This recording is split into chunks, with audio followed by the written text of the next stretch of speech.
మీ పేరు? సహస్ర. సహస్రనా? ఎక్కడి నుంచి వచ్చావు? కందుకూరు నుంచా? మరి ఇంత చక్కగా చేసావు కదా డ్యాన్స్ పర్ఫార్మెన్స్, నేను కూడా చూసాను, చాలా చక్కగా చేసావు. మరి మీ గురువు గారి పేరు? దత్తేశ్వరి మేడం. దత్తేశ్వరి మేడం. ఎన్ని ఇయర్స్ నుంచి నేర్చుకున్నావు? 1 year. చాలా అంటే చాలా చక్కగా నేర్చుకున్నావు. మరి మీ గురువు గారి గురించి ఏమైనా చెప్పదలుచుకున్నావు? చాలా చాలా బాగా చెప్పింది మేడం. చిన్నగా నేర్పించిద్ది, చాలా ఈజీగా నేర్పించిద్ది మేడం. చాలా క్లోజ్గా ఉంటుంది. ఏ వాడు వచ్చింది?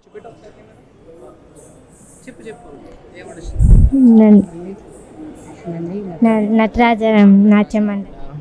మరి అంతేకాకుండా మరి మీ మదర్ మీతో పాటు వచ్చారు, వారి ఆనందాన్ని మరి చాలా అంటే చాలా హ్యాపీనెస్గా ఉంటుంది కదా అమ్మకి. అట్లాంటిది మీ అమ్మగారి గురించి ఏం చెప్తారా? మా మమ్మీ నాకు ఇంత చెయ్యమని చెప్పిద్ది, ఇంత ప్రోత్సహించిద్ది అంతే. మేడం మీరేమని చెప్పారు? మేడం గారు మాకు బాగా పిల్లలకి బాగా అర్థమయ్యేటట్టు ఈజీగా అర్థమయ్యే బాగా చేపిస్తున్నారు.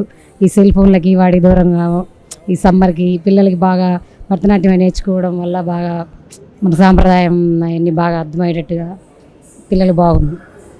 అంతేకాకుండా ఈ ఈవెంట్ ఆర్గనైజ్ చేశారు శ్రీ కోళ్ళ వెంకటేశ్వరరావు గారి గురించి మీ మాటల్లో?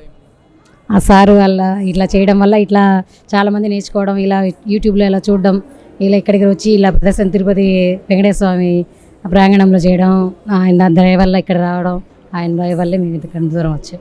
Okay madam, thank you. చాలా చక్కగా చేసావు, చాలా థ్యాంక్ యూ. ఓకే.